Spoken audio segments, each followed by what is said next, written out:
মিত্র রাজীব লৌচন সামান্যতে ইন্দ্রজিতের না হয় পতন।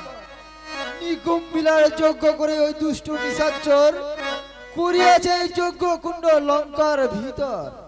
এই যজ্ঞ পূর্ণ করিয়া যদি যায় রণে, স্বর্গ মর্ত পাতালে কার সাধ্য জিনে।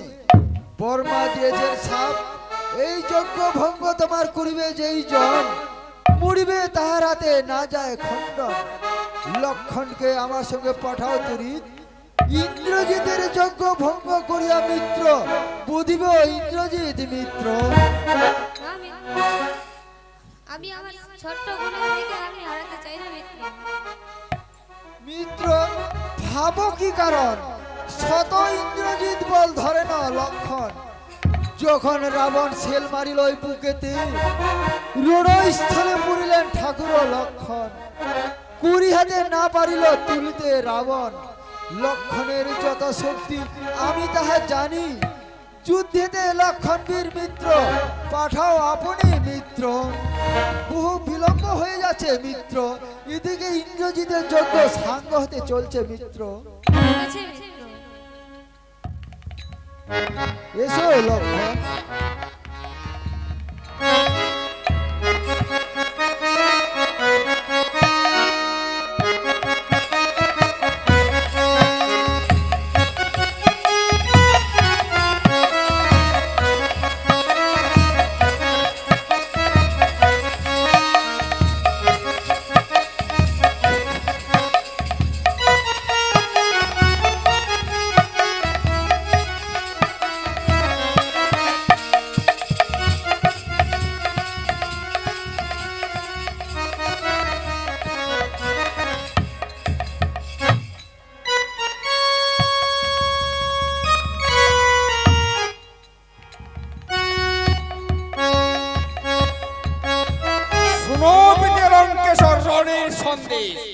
কহিতে আশ্চর্য কথা বলিতে অশেষ।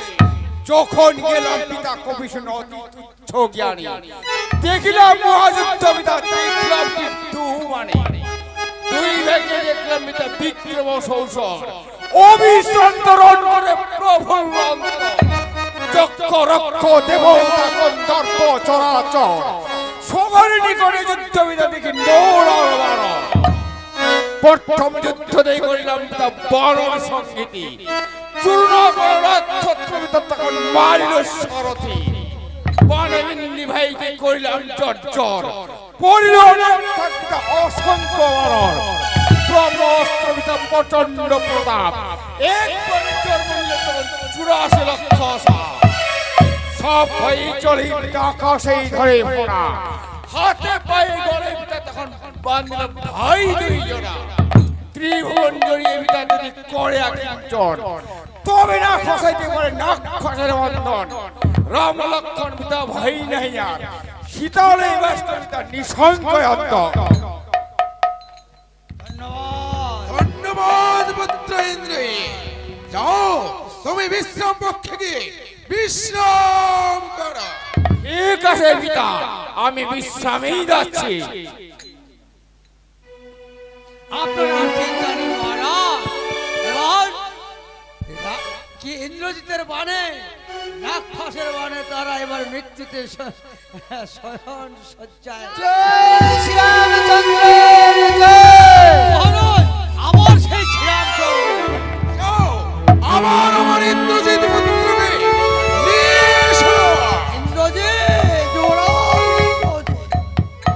পরম পিতার বিরিচরে এত বড় বড় আদেশ করো কিসেরই কারণে?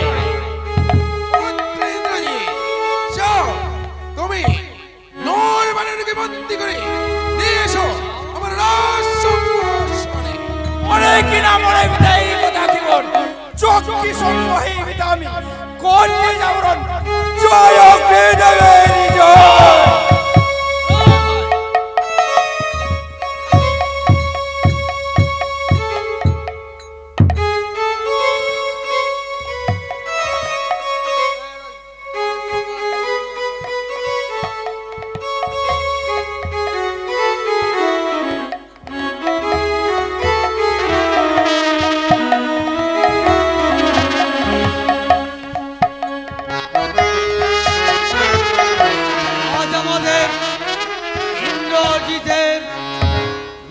রক্ষা করো ভীতি রক্ষা করো। এই যজ্ঞ সাঙ্গ করতে পারলে আমাদের আর মারতে পারবে না, আমরা শুধু মারে যাবো ফেলি না।